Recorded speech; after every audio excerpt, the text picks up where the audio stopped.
ஒரு மகிழ்ச்சியான செய்தி. இதயம் நல்லெண்ணெயின் விலை லிட்டருக்கு ரூபாய் 105 குறைஞ்சிருக்கு.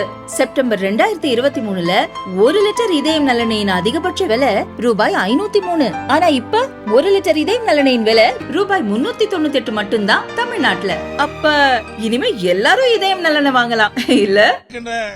மாநகராட்சி அதிகாரிகளிடத்திலும் தெரிவித்திருக்கின்றார்கள். கழிவுநீர் குடிநீரோடு கலந்து வருகிறது, இதை சரி செய்ய வேண்டும் என்று கோரிக்கை வைத்தும் மாநகராட்சி அதிகாரிகள் அதை கண்டுகொள்ளாத காரணத்தினால் இன்றைய தினம் 4 பேர் உயிர் நீத்திருக்கின்றார்கள்.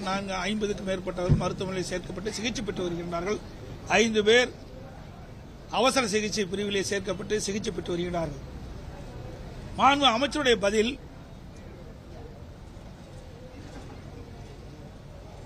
அந்த மாநகராட்சிக்கு அருகில் நடந்த திருவிழா, அங்கே சித்திரை தேர்விழா நடைபெற்றுக் கொண்டிருந்தது. அந்த சித்திரை தேர்விழாவிலே பிரசாதம், உணவு மற்றும் மோர், குளிர்பானங்கள் வழங்கப்பட்டதாகவும் அதை பருகிய காரணத்தினால் அவர்கள் வயிற்றுப்போக்கு ஏற்பட்டு இறந்திருக்கின்றார்கள். அதோடு அவர்களது ஒத்துக்காத காரணத்தினால் ஒவ்வாத பிரச்சனை காரணமாக அவர்கள் மருத்துவமனையில் சேர்க்கப்பட்டதாக தகவலை கொடுத்திருக்கின்றார்கள். நாங்கள் கேட்பதெல்லாம், அந்த சித்திரை தேர்விழாவுக்கு இந்த பகுதி மக்கள் மட்டும்தான் சென்றாங்களா? பல்வேறு ஊர்களில் இருந்து அந்த சித்திரை தேர்விழாவிலே கலந்து கொண்டிருக்கின்றார்கள். அவர்களெல்லாம் இந்த உடல்நிலை சரியில்லை என்று எந்த மருத்துவமனையும் சேர்க்கப்படவில்லை. இந்த குறிப்பிட்ட பகுதியில், உறையூர் பகுதியில் தான் இந்த 4 தெருவில் இருக்கின்ற மக்கள் இந்த கழிவுநீர் கலந்த குடிநீரை பருகிய காரணத்தினால் இன்றைக்கு உடல்நலம் பாதிக்கப்பட்டு மருத்துவமனையில் சிகிச்சை பெற்று வருகிறார்கள். ஆனால் அதையெல்லாம் மறைத்து மாண்பு அமைச்சர் பதிலளிப்பது கண்டிக்கத்தக்கது. சித்திரை தேர்விழாவுக்கு அந்த பகுதியில் இருக்கின்ற ஆயிரக்கணக்கான மக்கள் அதில் போய் கலந்து கொண்டிருக்கின்றார்கள். அங்கே கொடுத்த பிரசாதத்தை, குளிர்பானத்தை, மோரெல்லாம் குடித்திருக்கின்றார்கள். அவர்களுக்கெல்லாம் எந்த பாதிப்பும் ஏற்படவில்லை. இந்த பகுதி மக்களுக்கு தான் பாதிப்பு ஏற்படுகின்றது. இதை இந்த அரசு மறைத்து தவறான செய்தி வெளியிட்டிருக்கிறது, இது கண்டிக்கத்தக்கது. இதேபோல 2024ஆம் ஆண்டு 4ஆம் தேதி சென்னை பல்லாவரம் அடுத்த மலைமேடு பகுதியில் குடிநீர் கழிவுநீர் வந்து கலந்து வந்தனால 30 பேர் வாந்தி, திடீர் வயிற்றுப்போக்கு ஏற்பட்டு 3 பேர் இருந்தனர். அப்பொழுது அந்த பகுதியை சேர்ந்த அமைச்சரும் இதே கருத்தை தான் சொன்னார். வேண்டுமென்றே திட்டமிட்ட இந்த அரசாங்கம் அந்த அவருடைய ஆட்சியில் நடைபெற்ற சம்பவங்களை மறைப்பதே ஒல்லியாக வைத்திருக்கின்றது. இது கண்டிக்கத்தக்கது.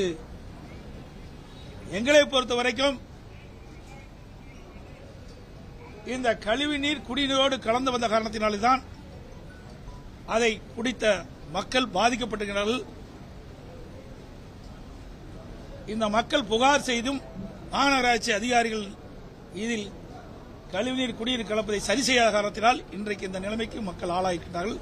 அவர்கள் மீது உரிய நடவடிக்கை எடுக்க வேண்டும் என்று வலியுறுத்தியிருக்கின்றோம். அதோட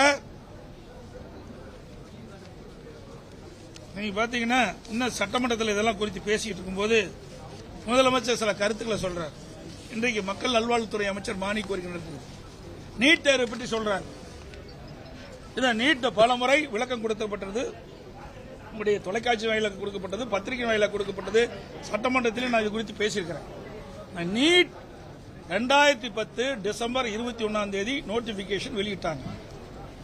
அப்பொழுது மத்தியில் காங்கிரஸ் தலைமையில் கூட்டாட்சி, திமுக மத்திய அமைச்சர்கள் இடம்பெற்றிருந்தது. அதுவும் திராவிட முன்னேற்ற கழக நாடாளுமன்ற திரு காந்தி செல்வன் அவர்கள் மத்திய சுகாதாரத்துறை இணையமைச்சராக இருந்தபொழுதுதான் இந்த நீட் தேர்வுக்கு ஒப்புதல் கொடுக்கப்பட்டு மத்திய அரசாணை வெளியிடப்பட்டது. ஏதோ அதிமுக ஆட்சியில் வந்து அதிமுக இருக்கும்போதுதான் வந்தது என்ற ஒரு தவறான செய்தி தொடர்ந்து முதலமைச்சரும் அமைச்சர்களும் பதிவு செய்து கொண்டிருக்கிறார்கள். இது நாட்டு மக்களுக்கே தெரியும். இது கொண்டு வந்தது காங்கிரஸ், திமுக. இளைஞர்கள் பாதிப்பாங்க அப்படின்னு உங்களுக்கு தெரியாதா? மாணவர்கள் பாதிப்பான்னு தெரியாதா? கொண்டு வந்தது இவர்கள். அதை தடுப்பதற்கு நாங்கள் கடுமையான முயற்சி எடுத்தோம். ஆனால் முடியவில்லை. நீதிமன்றம் சென்றுவிட்டது. அதனால் இந்த நீட் தேர்வு அதிமுக ஆட்சியிலே நடைமுறைப்படுத்த வேண்டிய சூழ்நிலை ஏற்பட்டுவிட்டது. இருந்தாலும் தொடர்ந்து மத்திய அரசோடும் நீதிமன்றத்திலும் நாங்கள் இதை வலியுறுத்தி கொண்டே இருந்தோம், நீட் தேர்வை ரத்து செய்வதற்கு. ஆனால் கொண்டு வந்தது திமுக, அதை தடுத்து நிறுத்துவதற்கு முயற்சி செய்தது அண்ணா திமுக. அது மட்டுமல்ல, தேர்தல் 2021 சட்டமன்ற பொதுத் தேர்தலும் போது திராவிட முன்னேற்ற கழகத்தின் சார்பாக திராவிட முன்னேற்ற கழகம் ஆட்சிக்கு வந்தா நீட் தேர்வை ரத்து செய்வோம் சொன்னாங்க. இன்னைக்கு முதலமைச்சர் என்னங்கிறாரு, நாங்க இந்தியா கூட்டணி அங்க வச்சிருந்தோம், இந்தியா கூட்டணி ஆட்சிக்கு வந்திருந்தா ரத்து செய்யும் சொல்றாரு.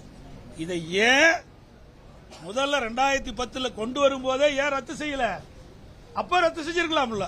அப்போ காங்கிரஸ் ஆட்சி தான் இருந்தது, கூட்டாட்சி தான் இருந்தது.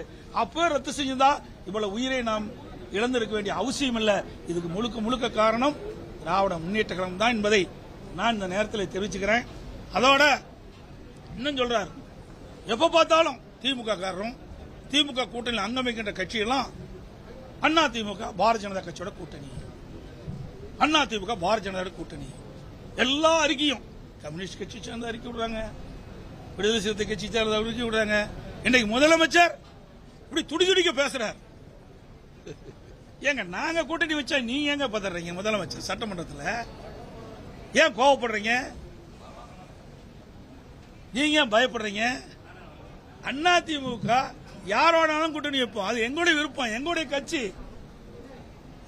கட்சி நடைபெறுகின்ற சட்டமன்ற 2026 சட்டமன்ற பொதுத் தேர்தலில் வெற்றி பெற வேண்டும். ஒவ்வொரு கட்சியும் வெற்றி பெற வேண்டும் என்பதுதான் கூட்டணி வைக்கிறீங்க. நீங்க எப்ப பார்த்தாலும் பலம் வாய்ந்த கூட்டணி நீங்க சொல்றீங்களே, அது மாதிரி நாங்களும் அதிமுகவும் பலம் வாய்ந்த கூட்டணியை 2026 சட்டமன்ற தேர்தல் அமைப்போம், நிச்சயமாக வெற்றி பெறுவோம். முதலமைச்சர் இப்படி ஆதங்கப்படுவது, இப்படி அதிர்ந்து போய் பேசுவது பார்க்கின்ற பொழுது பயம் வந்து விட்டது.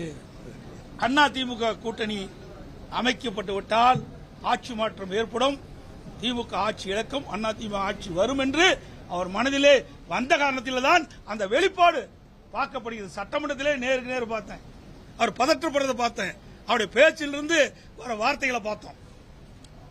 அதிமுகவை பொறுத்த வரைக்கும் திராவிட முன்னேற்ற கழகத்தை அகற்றப்பட வேண்டும் என்ற ஒத்த கருத்துடைய கட்சிகளெல்லாம் ஒன்றாக இணைத்து வாக்குகள் சிதறாமல் நாங்கள் கூட்டணி அமைப்போம்.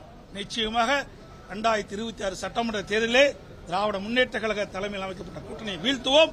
அதிமுக கூட்டணி ஆட்சி அமைக்கும், அதிமுக ஆட்சி அமைக்கும். பிஜேபியோட அதோட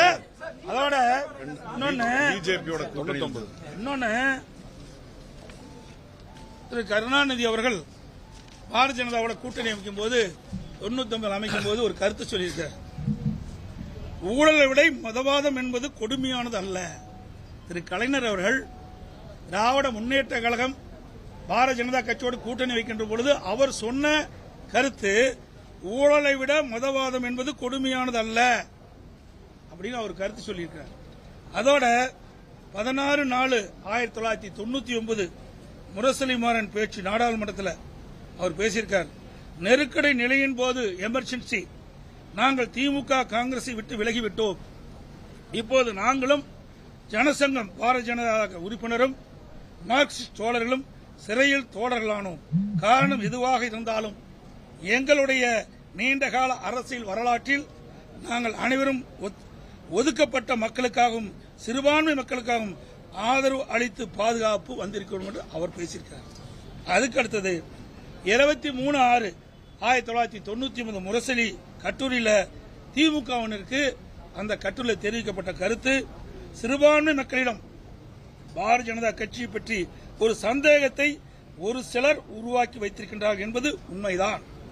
பொய் பிரச்சாரம் செய்கின்றார்கள். அதற்கு ஈடு கொடுத்து அதை முறியடிக்க வேண்டிய பொறுப்பு திமுக இளைஞர்களுக்கு ஆகிய உங்களுக்கு உண்டு என்று தெரிவித்தார். எல்லாம் பாரதிய ஜனதா இவர்களோடு இணைந்து பணியாற்றுகின்ற பொழுது இனிச்சுது, இப்ப கசக்குதா? 1999 திராவிட முன்னேற்ற கழகம் பாரதிய ஜனதா கூட்டணி போட்டு வெற்றி பெற்று அங்க மத்தியில் ஆட்சி அதிகாரத்தில் இருந்தாங்க. அப்பொழுது திரு முரசொலி மாறன் அவர்கள் நோய்வாய்ப்பட்டு 1 வருட காலம் மருத்துவமனையிலே சிகிச்சை பெற்று வந்தார். அப்பொழுது இலாக்கா மந்திரியா வச்சிருந்தாங்க. அப்பெல்லாம் பாரதிய ஜனதா கட்சி இவருக்கு நல்ல கட்சியா தென்பட்டது. இப்பொழுது அதிமுக பாரதிய ஜனதா கூட கூட்டணி வச்சா ஏன் வைக்கிறீன்னு கேள்வி கேட்கிறாங்க. எப்பொழுதும் திராவிட முன்னேற்ற கழகத்திற்கு சாதகமா இருந்தா அதை பாராட்டுவாங்க, அவளுக்கு பாதகமா இருந்தா அதை எங்க மீது பலி சுமத்துவாங்க. இதுதான் வாடிக்கை. 2001 சட்டமன்றத்தில் மெடிக்கல் காலேஜ்